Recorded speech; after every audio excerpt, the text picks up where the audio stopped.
Welcome to another JeaKen video.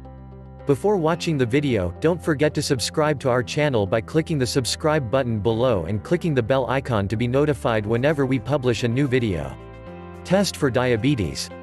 Diabetes is a metabolic disorder that afflicts 5% of the world's population. People who suffer from diabetes face significant long-term disabilities and complications if they don't keep their blood glucose under control.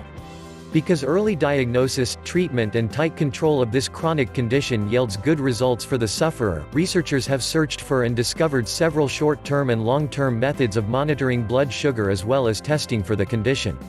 Some physicians follow specific recommendations to test for diabetes in their general patient population.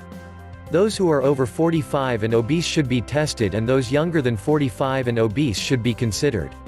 Doctors will use several different tests, combine the results of those tests, and determine if a person has diabetes. The first, and simplest, test is the fasting blood sugar test. A small blood sample will be taken at the lab after the patient has had nothing to eat or drink after midnight. Normal blood sugar is between 70 to 110, considered borderline to 135 and high over 140. Fasting blood sugar can be affected by factors other than diabetes. If a person is taking a diuretic or steroid, it may alter the test. Also, some people who may be considered pre-diabetic will also test with high blood sugar when they are ill, but their values will return to normal after the illness has subsided. Most physicians will also request a 2 or 4 hour oral glucose tolerance test (OGTT). During this test, the patient arrives at the lab having fasted since midnight. They then drink a high concentration glucose drink. During the next 2 or 4 hours, their blood sugar is measured every hour and urine tested every 30 minutes. During a normal test, the blood sugar will not go above 110 even though the body has been stressed with a high dose of sugar. If there is diabetes, the numbers will be elevated during the test. Physicians will combine the results of a fasting blood sugar (OGTT) and physical examination and history to make a definitive diagnosis of diabetes. Once a person has been diagnosed with diabetes, it is important to continue to monitor their disease process. This is done through the use of several different blood tests. All diabetics learn to self-monitor blood glucose through the use of a glucometer at home. These small machines measure the amount of glucose in the blood by using a small blood sample obtained through a finger stick. Then once every 3 to 6 months your doctor should order an A1C test to give you and the doctor an overall view of how well the glucose has been controlled in the past 3 months. The A1C is also called a glycosylated hemoglobin test. The American Diabetes Association recommends that this test is done twice a year for people who are well controlled and more often when blood sugars are not well controlled. If diabetics have other illness affects control of the blood sugar, or when the treatment of the condition is changed. A serum creatinine test is recommended once a year. This is a simple blood test that helps the doctor to determine how well your kidneys are performing.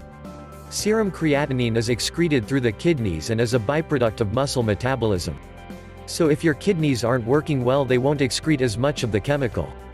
A urine microalbumin test also evaluates the health of your kidneys by measuring the amount of protein that leaks through the kidneys into the urine.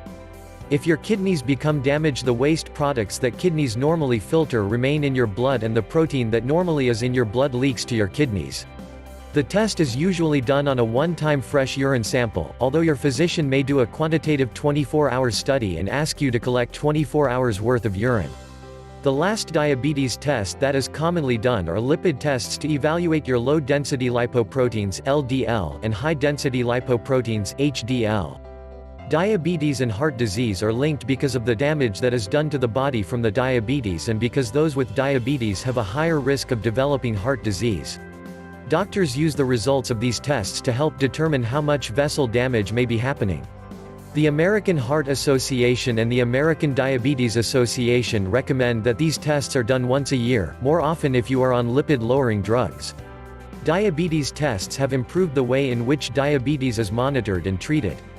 Now with vigilant monitoring and treatment, patients have a lower risk of high blood pressure, stroke, heart disease and peripheral vascular disease than they once had even 10 years ago.